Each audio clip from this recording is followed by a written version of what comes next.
Maithili express की शानदार प्रस्तुति।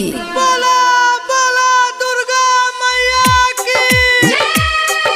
हे मैया हमर सहरिया कुशेश्वर जही में आबुना, जही में आबुना। हे मैया हमर सहरिया कुशेश्वर जही में आबुना। हे मैया हमर सहरिया कुशेश्वर अइबेर आबुना, आबुना।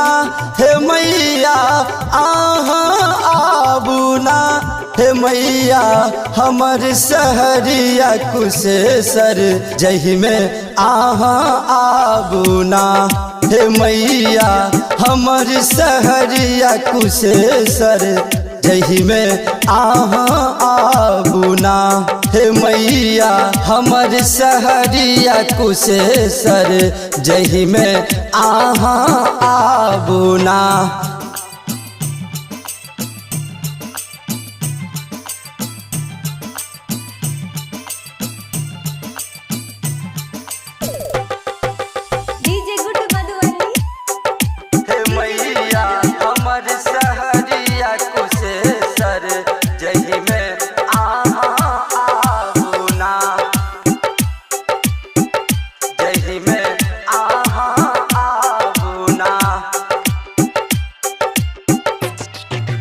मिथिला धाम में पावनिया कुशेश्वर आहाँ के मंदिर सब गम गम गम के, आहाँ के मंदिर सब गम गम गम के।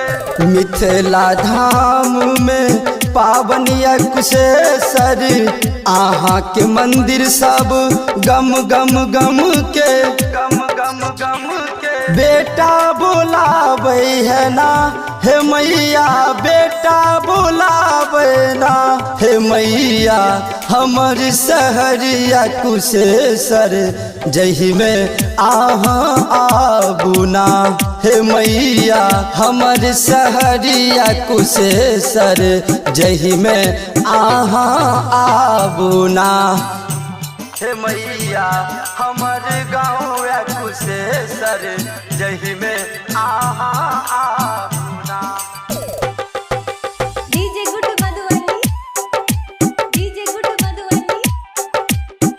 हे मैया हमर गाँव कुशेश्वर जही में आबुना, जही में आबुना।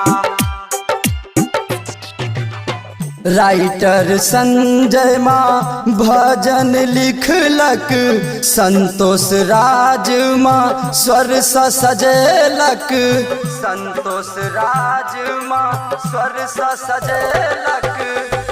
राइटर संजय माँ भजन लिखलक, संतोष राज माँ स्वर सा सजेलक। और हम की सुना बिना हे मैया, और हम की सुना बिना हे मैया हमर सहरिया कुशेश्वर जही में आबुना। हे मैया हमर सहरिया पारो जही में आबुना।